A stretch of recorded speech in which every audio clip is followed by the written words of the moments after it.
Guys, naglalakad ako dito sa BGC nang mapadaan ako dito sa Gateway dealership ng Nissan. Napansin ko doon may nakadisplay na Jetour G700.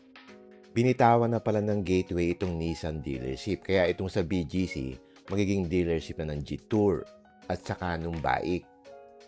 So ano ba itong Jetour Gaia G700? It's actually a large premium plug-in hybrid off-road SUV under Jetour's new Gaia sub-brand.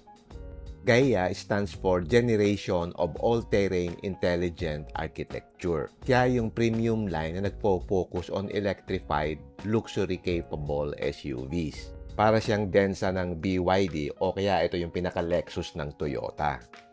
Para magkaroon kayo ng idea, mas mahaba siya ng 27 cm than the Toyota LC300 and about 21 cm longer than the LC250. Mas malapad din siya ng 7 cm than the LC300 at saka LC250. Now, let's talk about its power. Meron siyang 2-liter turbocharged engine, dual electric motor, saka all-wheel drive. Yung combined system output niya is about 900 horsepower at meron siyang 1,135 Newton meters of torque. Sa comparison, more than double ang power niya than the LC300. Kasi yung LC300, 409 PS lang eh. Yung LC250, nasa mga 330 PS lang. At yung torque niya, grabe, 1,135.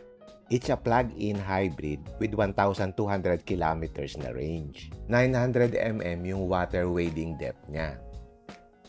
At meron siyang 2.5 tons towing capacity. At ang bilis din niya, it can go from 0 to 100 kilometers per hour in 4.6 seconds. Meron siyang dual motor electric all-wheel drive system saka 2-speed hybrid transmission. In terms of battery naman, meron siyang 34.13 kWh LFP battery. So, kaya niya ang about 100 kilometers pure EV.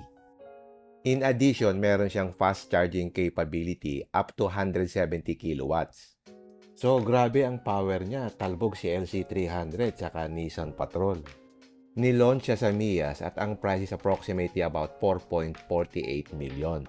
I think ngayon medyo tumaas na ng konti.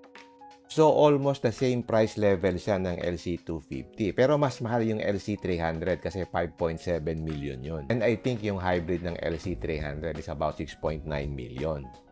Okay, check naman natin yung kanyang physical features.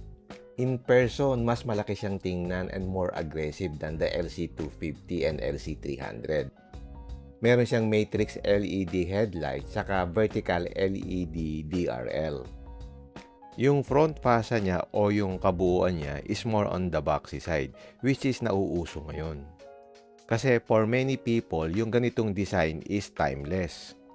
At dito sa lower portion, meron siyang sensor for the radar. At saka merong mga parking sensors doon sa bumper. At meron din siyang fog lamps na naka-integrate doon sa bumper. Yung front bumper niya, merong portion na black plastic cladding, which connects to the fender flare. Yun ang nagbibigay ng utilitarian feel and design statement na pang off-road yung vehicle. Napansin ko din, high yung beltline niya that gives it a planted armored appearance. Lahat ng mga accents niya is actually in gloss black. Ang hindi ko lang type dito is yung dalawang vertical lines dito sa fender flare niya. I think mas maganda kung wala, mas malinis siyang tingnan. Naka 20-inch mag siya with 275/60 R20 Michelin Primacy tires. And by the way, naka-aero suspension siya. So, pwede mong i-adjust ang kanyang ground clearance pataas o pababa. And of course, naka-disc brake siya sa front at saka sa likod.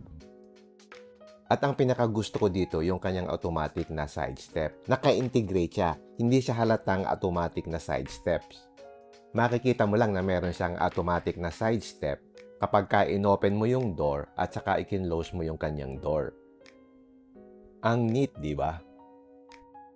At meron siyang 2 camera-like modules dito sa side mirror. Bale, part siya ng 360 surround view camera system at part din siya ng blind spot monitoring assistance saka yung lane change parking assistance. Ginagamit din siya dun sa off-road transparent chassis view para makita mo yung obstacle near the wheel saka yung under the vehicle. So, check naman natin yung silhouette from the back. Yung itsura niya at the back reminds me of the Land Rover Defender or the Pajero in the early 2000. It has LED taillights na merong hexagon pattern na LED taillights. It looks modern and still maintaining that boxiness or typical look ng mga off-road vehicle. Yung mga side bulges niya reminds me of LC300 and it complements well with the overall design. It gives it that wider stance from the back and makes the design more holistic. At dun sa rear spoiler, meron siyang high-mounted LED brake light. At meron siyang rear camera on top of it. Itong rear lighting assembly is integrated with LED brake lights. Meron din siyang sequential turn signals. Yung rear bumper niya sits fairly high and it's visually integrated with the boxy bodywork. Meron siyang dalawang tow hook at meron din siyang tow hitch receiver. Napansin ko din, wala siyang nakalabas na chrome exhaust tips. Ang exhaust tip nandun sa ilalim. So, ang focus really is modern technical appearance rather than the aggressive exhaust outlets. Okay, check naman natin yung interior. Excited ako kasi high-tech talaga to. Multi-layered yung layout ng kanyang door panel. Itong upper portion merong soft touch section. High quality din yung mga window and side mirror buttons. May soft touch leather dito sa taas. Dito sa middle section, meron siyang parang map na umiilaw. Meron siyang large armrest dito with ergonomic padding. At meron siyang floating style grab handle design. Meron siyang satin finish trim accents dito sa speaker. At meron ding horizontal light bar dito sa armrest. At dito naman yung plastic area with large door pockets at saka bottle holder. I would say it's luxury focused rather than simple utilitarian look. Yung driver seat niya is merong 8-way electric adjustment. Meron din siyang memory function at meron siyang 4-way lumbar adjustment. So important yan sa mga long drives. Yung steering wheel niya is flat bottom design, leather wrap siya with soft padding. Push button din yung kanyang tilt adjustment saka yung kanyang telescopic adjustment. So power adjustable yung kanyang tilt adjustment saka yung kanyang telescopic adjustment. Ang gaan din ng kanyang manibela kasi naka-electric power assisted steering siya. Yung right button here nandito sa cruise control, yung driver assistant saka yung semi-autonomous driving features. Dito sa left naman, it controls yung infotainment, voice, and dashboard screen. For example, pag pinindot mo yung button na ito, you will see yung kanyang 360 camera screen. At ang nakakamangha dito, yung kanyang instrument cluster. Imagine mo yung screen mo hanggang dun sa dulo, no? So, ito yung instrument cluster mo. And Twitter, ito, meron siyang dalawang Twitter sa tabi. Tapos ito, this is also soft touch, no? Soft touch siya. May speaker dito sa gitna. Meron siyang wide digital panoramic cockpit display system na about 34 inches long. Meron siyang fully digital driver display, multi-information driving screen. Makikita mo din yan yung kanyang ADAS visualization saka yung off-road information panel. Grabe, high-tech talaga. Ito, dito sa fuel. Ito yung sa lighting. So, dito yung adjustment niya, no? Yan. Gas. Sa gas. Dito, sa gas. Ito yung hill descent control. Okay? Dito sa left stock, nandito yung turn signals, headlights control, fog lights control, saka yung wiper control. Dito naman sa right stock, nandito yung gear selector. So, nandito yung reverse, neutral, saka drive. Dito sa dashboard, meron pa siyang design. Tapos, ang laki ng kanyang screen. Andito naman sa lower portion, yung kanyang start-stop button. Yung aircon vent, no? Tapos, nandito naman yung kanyang mga ang dami nito. Ito yung sa seat ventilation, aircon, ito, auto, may off, temperature. So, ganun din doon sa right, no? Yan din, no? And then, meron ka ditong charging port. Ito, wireless. May wireless Yung kanyang susi. Ang ganda rin ng kanyang susi. No? Yan, Jetour, JT. Yan o, JT. Then meron pang mga buttons ito. Ito yung buttons for BEV. Ito is for low. Ito naman yung button pagka yung automatic na umiikot ka. Ito naman yung pinaka-commander button. So, tinitwist mo siya para mag-change ka ng mode. Andito naman yung switch for front and rear locking differential. At ito naman yung kanyang button for air suspension. Okay. Ang ganda ng finish nito, no? Yung trim niya dito, parang silver. Tapos may silver siya. May accent dito, may silver dito. Tapos ito may black. May black here, no? Tapos may dalawa kang, ano. So, tingnan natin itong gitna. Yung sa gitna, dito, mababaw lang. Pero pag tinanggal mo siya, meron pa pala siya hanggang ilalim. And I think meron siya dito, ano, dito. Pag inano mo siya, lumalamig dito. So, pwede kang maglagay ng mga drinks mo dito para mapalamig siya. Ito nga pala yung itsura ng kanyang ambient lighting. Ngayon, nakakulay red siya. So, pwede mong palitan yung kulay niyan. There are thousands of colors to choose from. Meron din siyang open na compartment dito. At dito naman sa lower portion, nandito yung kanyang glove compartment. So, pag inopen mo siya, meron siyang ilaw. At meron din siyang kasamang fire extinguisher. Let's take another angle. So, andito yung location ng kanyang fire extinguisher. So, kasama yan. At ang isa pang unique dito is meron siyang car fragrance diffuser system. Meron siyang 3 fragrance cartridge dito. So, bale, the system, nagre-release siya ng controlled scent through the air vents. So, yung intensity niya can be usually adjusted. Pwedeng low, pwedeng medium, pwedeng high. It works together with the automatic climate control. So, it keeps the cabin smelling fresh during long drives. At meron nga pala din dito sa left and right yung charging ports, no? 2 Type A, saka 2 Type C. At meron din siyang 12-volt socket. At meron din siyang ambient lighting dito sa side ng center console. So, pwede mo ding palit-palitan ng kulay niyan. Okay, check naman natin itong mga switches dito sa headliner. Nandito yung switch for the interior lights. Nandito rin yung switch para mag-open and close yung cover ng sunroof dito sa harapan. Nandito rin yung switch pag-open ng rear sunshade dun sa sunroof. And then meron siyang 2 microphone dito.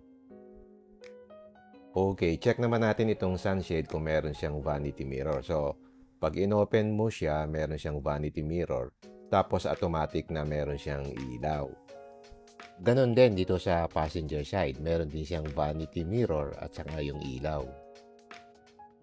Ganda rito, ito, pwede mong extend yung kaliwa sa dito. So, 2. Hindi ka maano ng init. So, maganda, ganun din sa yan.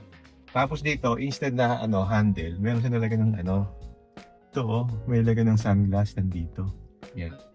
Okay, check naman natin itong features ng kanyang head unit. Yan. Pwede mo siyang iikot. Kitang-kita mo pala yung may 2D siya. Pwede din sa front. Pwede rin yung sa ilalim. Yan. Tingnan natin dito. Okay. So dito, meron ka po pwedeng magawa, no? Pwede mong i-open ito, yung step mo dito. I-unlock mo siya, mag-unlock siya. Ito naman yung step board, bababa, bababa yung step board niya. Yung side mirror, pwede rin. Pwede siyang i-fold. Nagpo-fold yung side mirror. And then i-unfold. Kaya meron kang eco, normal, sport. So dito lang yan, sport, meron kang snow, mud, sand and 4, 5, 6, 7. So yan. So normal mode tayo. Yung pagka nag-sport ako, yan, mag-i-sport na sa sport mode siya. And then lipat naman ako halimbawa sa snow. Yan, snow. So nag-iiba na yung niya, no? Nag-iiba yung niya. And then lipat ako sa mud. Siyang seat ventilation. Ito sa length. Ito sa ventilation. So pwede mong i-adjust. vehicle. Then, sa energy, makikita mo kung ilan yung battery drive mo. Sa drive mode mo, pwedeng HEV, standard, sport. Meron kayong drive assist. Ito yung adaptive cruise control niya. So, pwede mo ma-adjust yung display no, Then, yung sound, pwede mo ma-adjust din yung sound niya. Pwede sa speaker, pwedeng sa buong, blah, blah, blah. Pwedeng naka-surround, pwedeng stereo mode. Yan. Then, connect. Siguro ito yung Apple CarPlay Bluetooth. So, ang Odo, total consumption, nakikita mo yung makina. So, lahat siya talaga electronic. Okay, itry naman natin yung voice command niya. Hello, Jitour. I'm listening. Open the sunshade. Okay.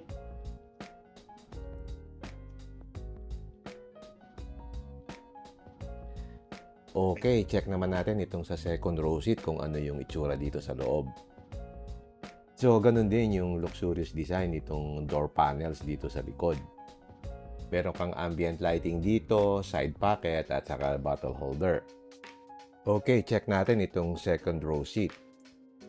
Meron siyang 4-way electric seat adjustment, power recline with backrest angle adjustment, at meron din siyang lumbar support adjustment. I think meron din siyang seat memory dito. And then meron kang pocket dito sa likod ng driver's seat. Dito pala sa second row, sa grab handle meron din sabitan yan. So, dun sa left and right, meron siyang sabitan. Okay, check naman natin yung controls dito sa likod. Aircon. So, you can control the aircon here. I suppose it's the sound. Some sound ng music, pwede mo rin i-control. Tapos, yung ventilation, active siya. The back active. So, try natin yung cooling system ng seats. So, pag pinindot mo yan, magkukul yung iyong seats. And then, meron din siyang massage function. Ito yung pinakamagandang feature niya. Ang ganda ng kanyang massage function. Pwedeng ma-activate mo yung sa waist, pwede yung sa spine, pwede yung sa back, pwede rin sa shoulder, etc. Ang sarap ng kanyang massage function. At ang maganda pa dito, flat yung flooring. So, wala siyang nakaumbok, kaya relaxing. Yung kanyang armrest adjustable din. So, pwede mo siyang itaas at saka baba. Tapos dito, meron kang lalagyan ng cellphone.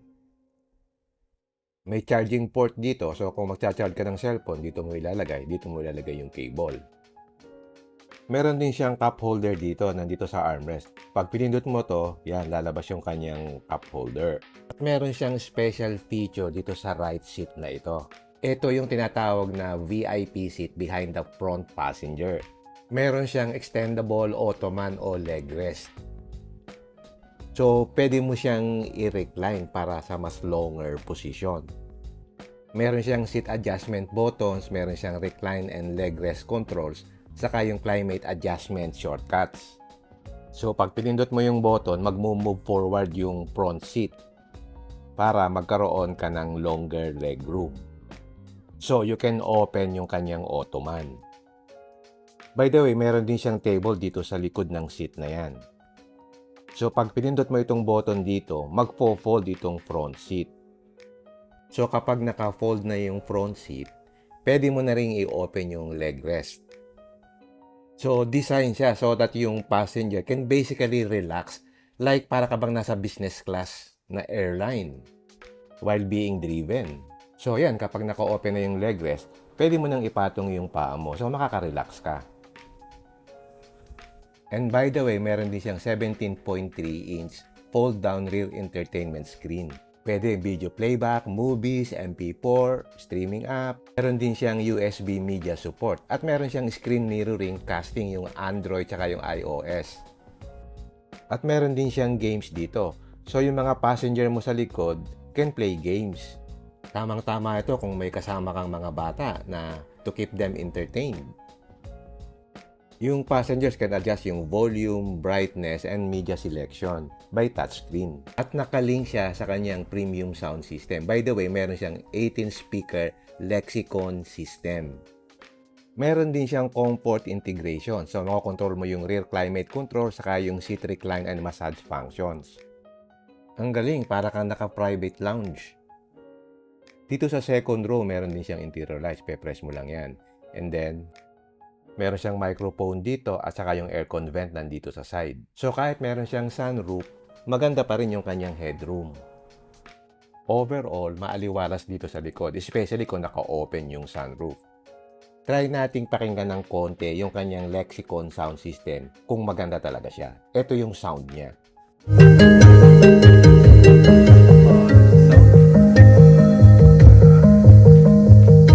Hindi ko lang mapahaba yung music kasi baka maano tayo ni YouTube. Pero maganda talaga siya.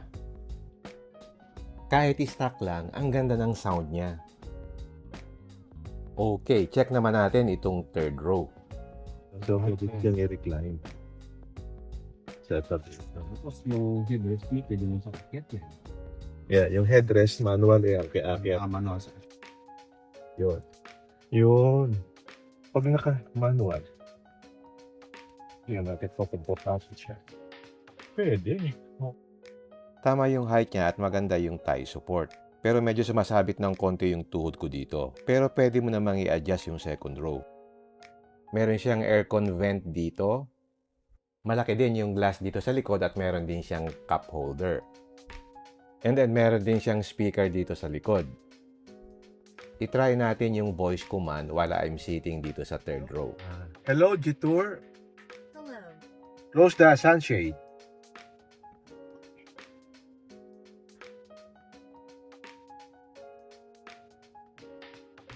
Hello, G-Tour. Hello. Open the windows. Okay. Alam niya kasi yung US. Oh, yeah. Hello, G-Tour. Close the windows. Okay. Pag-isa kayang window lang. Sige. Hello, G-Tour. Open the driver's side window. Okay. Hello, G-Tour. Please continue. Close the window. Already deactivated. Mhm. You can tell me. Open the passenger side window. Okay. Hello, G-Tour. I'm coming. Close all the windows. Okay. Yung Dito nga pala sa third row, meron din siyang LED lights. Okay, check naman natin yung compartment area dito sa likod. So, ganyan ang door opening niya. Dito, meron siyang early warning device saka yung first aid kit. Dito, merong parang nakakabit na susi. Ginagamit niya sa pag-o-open ng cover ng reserba. So, meron siyang slot dito. Dito mo ipapasok yung parang pinakasusi para ma-open mo itong cover nitong reserba. Check natin kung paano ma-fold and unfold itong third row seat. Automatic siyang mag-fold kapag pinindot mo yung buttons dito. Yan, pwedeng sabay, pwede ring individual. So yan, mag-fold na siya para mag-flat siya dyan. Ngayon, kung gusto mo ng mas malaking space, pwede mo din itong itayo. So pag pinindot mo uli yung button, tataas na itong third row seat. Ngayon, mas malaki na yung space ng kanyang cargo area. So kung gusto mo namang ibalik uli sa dating posisyon yung third row seat, push button din lang. So pag pinus mo, bababa itong third row seat. Tapos pag pinus mo pa uli ng isa, yung kanyang sandalan, mag-o-open din. So yan, babalik na uli siya sa kanyang original position. And then meron din siyang kasamang wall charger kapag bumili ka ng sasakyan na ito. So kung mag-out of town trip ka, pwede mong magamit yung portable charger. So pag fully charged, it can travel 100 kilometers on pure EV. Meron din siyang 220 volt socket dito sa likod. Kasi meron siyang V2L. Then meron din siyang provision dito for tonneau cover. Pero dito wala siyang tonneau cover na kasama. Meron din siyang 12 volt socket dito, meron din siyang ilaw, tapos meron ditong mga sabitan. So meron siyang 4 na posisyon, 2 sa taas, saka 2 sa baba. At dito sa likod, meron na siyang tow hitch receiver. It can pull 2.5 tons. Tapos, meron din siyang dalawang tow hook dito sa likod. At nandito pala sa left side yung lagayan ng kanyang gasolina. At nandito naman sa right side yung sa kanyang charging. Sa taas yung kanyang AC charging. Tapos, nandito sa baba yung sa kanyang DC charging. Sa AC, kung meron kang 7 kW na home wall box, 5 to 6 hours ang charging time. Kung DC naman from 20% to 80%, approximately mga 15 to 20 minutes. Okay, nakita na natin yung exterior at saka interior features. In summary, napakaganda at luxurious ng SUV na ito. Now, ano naman yung mga pros and cons niya? Ang unang pro niya is yung kanyang exceptional value for the price. Sa presyong 4.48 million, you get 904 PS and 1,135 Newton meters of torque. Meron siyang plug-in hybrid powertrain, may air suspension, tapos meron pang 6-seat executive cabin na merong massage seat saka yung rear entertainment screen. Meron pa siyang tank turn, 900mm wading depth at 18-speaker premium audio system. So, punong-puno siya ng features at its price. Ang second pro niya to me is yung kanyang massive road presence. Mas malaki ang dimension niya compared sa LC250 and LC300. So, very commanding yung kanyang appearance. Boxy yung kanyang styling, meron siyang wide stance, at meron siyang 20-inch wheels na talagang stand out sa Philippine roads. Ang third pro niya is yung kanyang very advanced technology. Imagine, meron siyang tank turn, crab walk mode, meron siyang 800-volt charging architecture, multi-screen cockpit, intelligent parking, at meron din siyang advanced off-road camera systems. At ang unique pa sa kanya, meron siyang built-in fragrance system. So parang years ahead siya doon sa mga body-on-frame SUVs sa Philippine market. Ang fourth pro niya is efficient siya for daily driving. Especially sa Metro Manila traffic, you can drive short trips on electricity. And then pwede kang mag-charge sa bahay at pwede kang gumamit ng gasolina only kung kinakailangan. At ang number 5 na pro niya is yung kanyang strong warranty package. Imagine, nagbibigay sila ng 10-year engine warranty, 6-year general warranty, and coverage up to 1 million kilometers. I think it's one of the strongest warranty packages in its segment. Now, ano naman yung mga cons niya? Number 1, yung kanyang unknown long-term reliability. Bago lang siya globally, bago din siya sa Pilipinas, at it uses yung complex plug-in hybrid system. At meron din siyang air suspension na magastos kapag nasira. At higit sa lahat, ang dami niyang electronic features. So kapag nagloko yung electronics na yan, apektado yung sasakyan. Wala pa ring nakakaalam na itong system na ito will perform after 5 to 10 years in Philippine conditions. Ang number 2 con niya is yung kanyang resale value is uncertain. Compared mo halimbawa sa Toyota Land Cruiser 300 o kaya yung Land Cruiser Prado, they retain value exceptionally well in the Philippines. Ang G700 is still unknown. So, wala siyang established resale value sa Pilipinas. Ang third con niya is yung kanyang air suspension concerns. Maraming mga luxury SUVs, eventually ang na-experience yung expensive air suspension repairs. While magandang feature yan, mahal yan pag nasira. Especially kung out of warranty na siya. So, I think this is a key long-term ownership concern. Ang fourth con niya is it's very large. It's 5.2 meters long, 2.05 meters wide.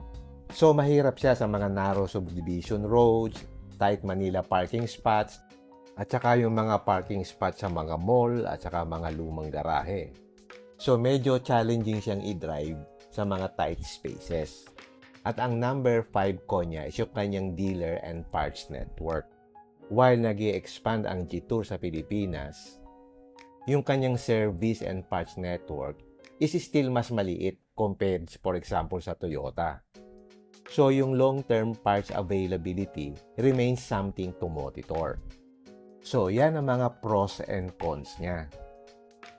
So if you are the type of buyer who keeps a vehicle 3 to 5 years, nag-i-enjoy ng latest technology, and wants something unique, then itong Jetour G700 is one of the best value luxury SUVs currently available in the Philippines. Ngayon, kung ikaw naman yung type ng buyer who keeps a vehicle 10 to 15 years, nagta-travel frequently sa mga remote provinces, and cares about resale value and proven durability, then the LC300 still has the advantage. So I think for many Filipino buyers today, yung G700's biggest strengths are technology, luxury, performance, and value. However, ang biggest unanswered questions would be yung long-term reliability, resale value, and how well its complex electronics and air suspension age over time. So if you ask me, would I buy this over the LC300? My answer would depend heavily on how long I plan to keep the vehicle. So if I plan to keep it in 3 to 5 years, I would seriously consider itong Jetour G700. Why? Because meron siyang more technology for the money, far more powerful, plug-in hybrid efficiency for city driving, and more luxurious second row experience. At ang dami niyang features sa air suspension, massage seats, rear entertainment, fragrance system, tank turn, etc. And lastly, it costs significantly less than the LC300. So yung value proposition niya is very strong.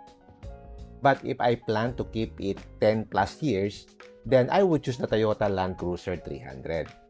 Why? Because meron siyang proven reliability record, meron siyang established service network throughout the Philippines, meron siyang better parts availability, outstanding resale value, simpler drivetrain compared dun sa high-output plug-in hybrid, and strong reputation in harsh conditions and remote areas.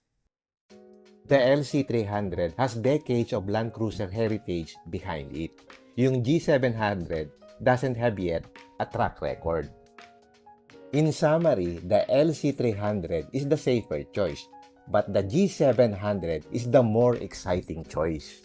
Okay, hanggang dito na lang. I hope nakapagbigay ako sa inyo ng idea about this new Jetour Gaia G700. And before I end, shout out nga pala kay Denny De Guzman. Meron din siyang YouTube channel, yung Denny Boy Palaboy. Shout out din kay Henry Madera. Meron din siyang YouTube channel, yung Mazda Chronicles. Alright, if you like this video, don't forget to like, share, and subscribe. Until next time, see you again in my next vlog. Bye!